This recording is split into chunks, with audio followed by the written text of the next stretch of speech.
মনোয়া কৃষ্ণ গুণ গান গা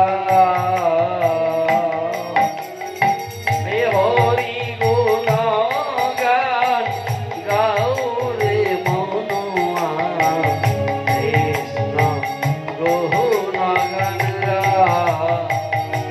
ভাবিয়া দেখো এমন সাধের জানো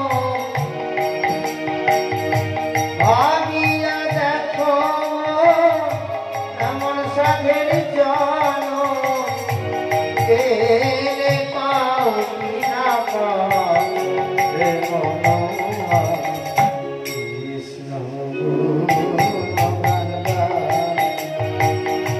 হরি গুণ গান গাও রে মনোয়া কৃষ্ণ গুণ গান গাও।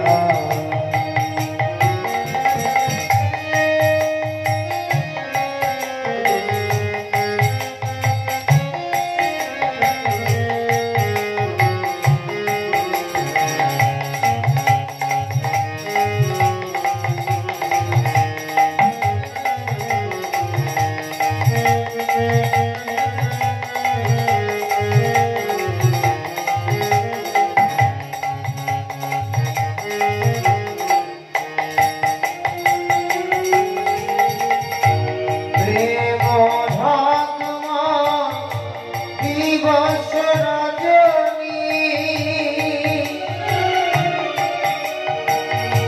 পাগল হইয়া নাচে রে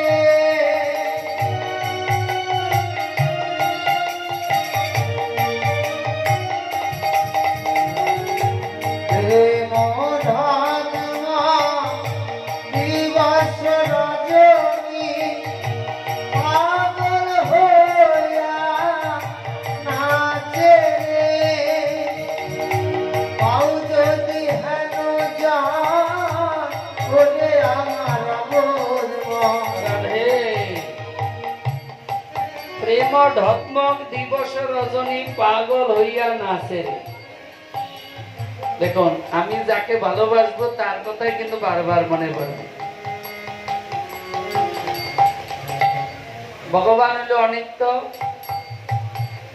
ভগবান হলো কি নিত্য, আমরা কি অনিত্য। ভগবানের দেহটা হলো সৎ চিৎ আনন্দ। সৎ মানে সত্য, ছিল, আছে, থাকবে, আমরা চলে যাব।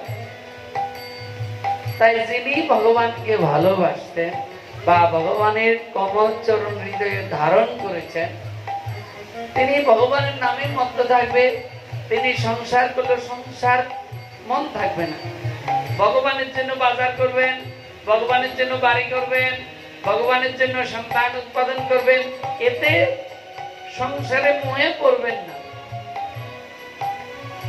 যে সংসারী করলে সে ভক্ত হবে না তা না। যেমনি অম্বরীশ মহারাজ, তিনি শশাগর পৃথিবীর রাজা ছিল, তিনি নিজের হাতে মন্দির মার্জন করতেন, নিজের হাতে ভোগ তুলতেন, নিজের হাতে বাসন মাজতেন, বাসন ধৌত করতেন, বাসন ধুইতেন, নিজের হাতে রান্না করতেন, নিজের হাতে ভগবানের সেবা দিতেন। আমাদের হরিদাস ঠাকুর, তিনি সংসার করেন নাই, বাড়ি করেন নাই, ঘর করেন নাই, বস্ত্র পরেন নাই, কফিন পরতেন, কোনো কিছু প্রতি মোহ নাই। শিবা সংসার করেছিল, তার একটা পুত্র মারা গেল। পুত্র যখন মারা গেছে চারিদিকে চিৎকার করছে, কান্না করছে। শিবার বলেছিল কলরব শুনে যদি প্রভুর বাহ্য হয় তবে আমি গঙ্গায় গিয়ে মরিব। এখন তোমাদের চিৎকার শুনে আমার মহাপ্রভুর কীর্তনে ব্যাঘাত করলে আমি জলের মধ্যে ডুব দেবো, আর উঠবো না। কেন?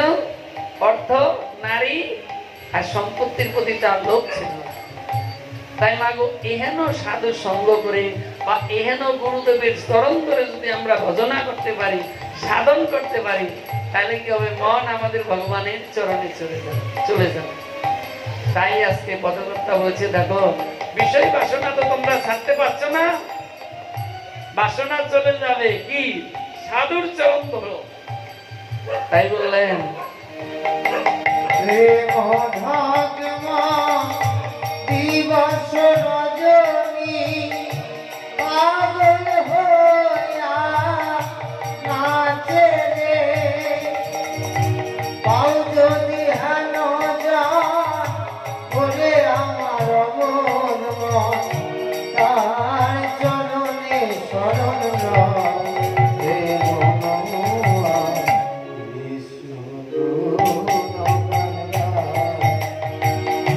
হরি গুণগান গাও রে মনুয়া, কৃষ্ণ গুণগান গাও।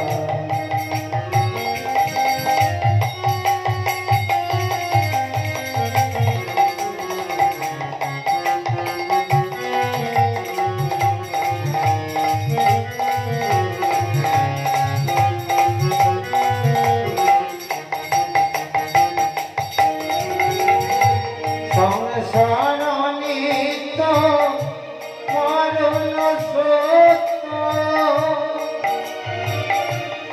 আর সত্য নিরনা।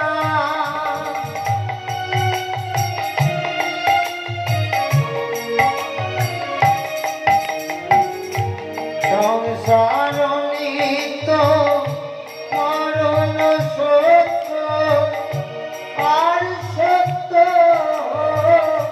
নিরনা।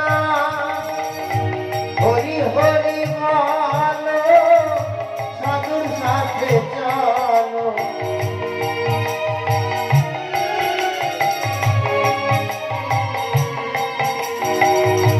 হরি হরি বলো, সাধুর সাথে চলো। বললো সংসার নিত্য মরণ সত্য, আর সত্য হরির নাম। অনিত্য মানে মা পরিবর্তন হয়। আজকে আমার আছে, কালকে থাকবে না, অন্য আরেকজন হবে। আজকে আমার দেহটা একরকম, 5 বছর পরে আবার আরেক রকম হবে, আবার 5 বছর পরে আরেক রকম হবে। আমি 10 বছর পরে যদি এখানে আসি, আমাকে কেউ চিনতে পারবে না। যেমনি এই যে সামনে যে বাচ্চাটা আছে, বাচ্চাটার বয়স 7 বছর হবে, এর বেশি হবে না। বাচ্চাটা দেখো মুখখানা কত সুন্দর। এই বাচ্চার যখন বয়স 80 বছর হবে, তখন কি হবে? মুখখানা বেগুন পোড়া দিলে যা হবে তা হবে। বেগুন বাজার থেকে আনি কত সুন্দর, আর পোড়া দিলে কি হয়? তাই মহাজন বললেন, দেখো এই সংসার অনিত্য, পরিবর্তনশীল, দুঃখময়, এর দিকে তাকায়ও না, সাধুর দিকে তাকাও। সাধু কি বলছে? সাধু আজকে দিন নাই, রাত নাই, সকাল নাই, বিকাল নাই, না খেয়ে না দিয়ে সারা পৃথিবী জুড়ে হরির নাম প্রচার করছে। কেন? আমরা দুঃখে, শোকে, জ্বালায় দগ্ধ, আমাদের কারো মনে শান্তি নাই। কারণ এই জড়জগতে যা কিছু আছে সবই দুঃখময়। তাই আজকে মহাজন বললেন, সাধুর চরণে শরণ নাও। এজন্য বলেন সংসার সংসার নিত্য মরণ সত্য, আর সত্য নিরনা। হরি হরি বলো, সাধুর সাথে চলো। ভালো হবে করি না হে মনোয়া, কৃষ্ণ গুণগান গাও।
হরি